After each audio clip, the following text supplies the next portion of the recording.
ایک آدمی کا اونٹ رات کو بہت زیادہ روتا تھا۔ وہ آدمی میرے حضور علیہ الصلوۃ والسلام کی خدمت میں حاضر ہوا، عرض کی حضور بندہ نواز میرا ایک اونٹ ہے جو رات کو بہت زیادہ روتا ہے، حضور آپ میرے اونٹ سے پوچھیں کہ آخر وہ کس وجہ سے روتا ہے۔ آقا آپ تو جانوروں کی بولیاں جاننے والے ہیں، آپ تو جانوروں کے دلوں کے حال جاننے والے ہیں، آقا آپ میرے اونٹ سے پوچھیں نا کیا اسے کوئی تکلیف ہوتی ہے جس وجہ سے وہ روتا ہے۔ میرے کریم نبی نے فرمایا اونٹ کو میرے سامنے لے آؤ۔ مالک دوڑ کے گھر گیا، اونٹ کو میرے کریم نبی کے سامنے لے آیا، میرے کریم نبی کی خدمت میں کھڑا کر دیا۔ میرے کریم نبی نے پوچھا اونٹ میاں تو کیوں روتا ہے اور کیا تیرا مالک تیرے اوپر ظلم کرتا ہے؟ کہا نہیں جی ظلم بھی نہیں کرتا۔ کیا تیرا مالک تیرے اوپر زیادہ وزن ڈالتا ہے؟ کیا زیادہ بوجھ ڈالتا ہے؟ کہا نہیں جی یہ بھی نہیں کرتا۔ میرے کریم نبی نے پوچھا اونٹ کیا تیرا مالک تجھے چارہ نہیں ڈالتا؟ اونٹ نے کہا نہیں جی میرا مالک مجھے چارہ بھی ڈالتا ہے۔ اچھا پانی نہیں پلاتا؟ نہیں جی پانی بھی پلاتا۔ اور پھر تو کس وجہ سے روتا ہے؟ کیا تجھے کوئی تکلیف ہے؟ کہا نہیں جی تکلیف بھی نہیں۔ اونٹ نے کہا آقا تکلیف بھی نہیں۔ میرے کریم نبی نے پوچھا میاں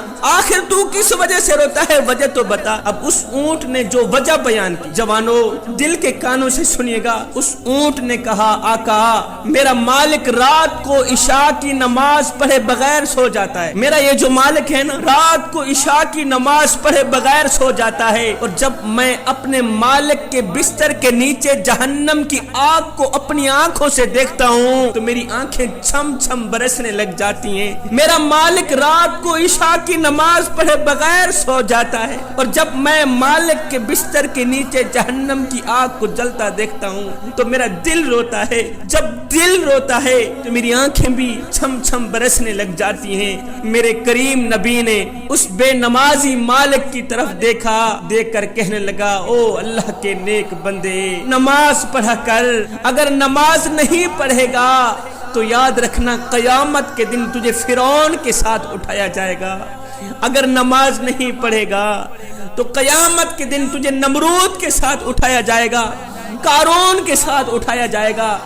میاں جس صف میں اللہ کے دشمن کھڑے ہوں گے، فرعون کھڑا ہوگا، نمرود کھڑا ہوگا، اور بھی بہت زیادہ دشمن کھڑے ہوں گے، تجھے بھی اسی صف میں کھڑا کر دیا جائے گا۔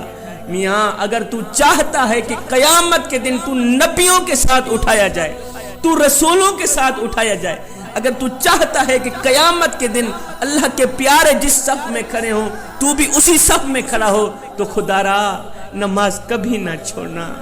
نماز دین کا ستون ہے جوانو، نماز میرے کریم نبی کی آنکھوں کی ٹھنڈک ہے۔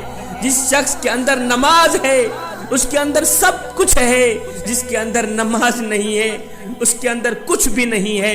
میرے کریم نبی نے فرمایا جو شخص 5 وقت کی نماز با جماعت ادا کرتا ہے، اس جمعے سے لے کر اگلے جمعے تک درمیان کے جتنے بھی گناہ ہیں، یہ 8 دنوں کی نماز ان تمام گناہوں کا کفارہ ہے۔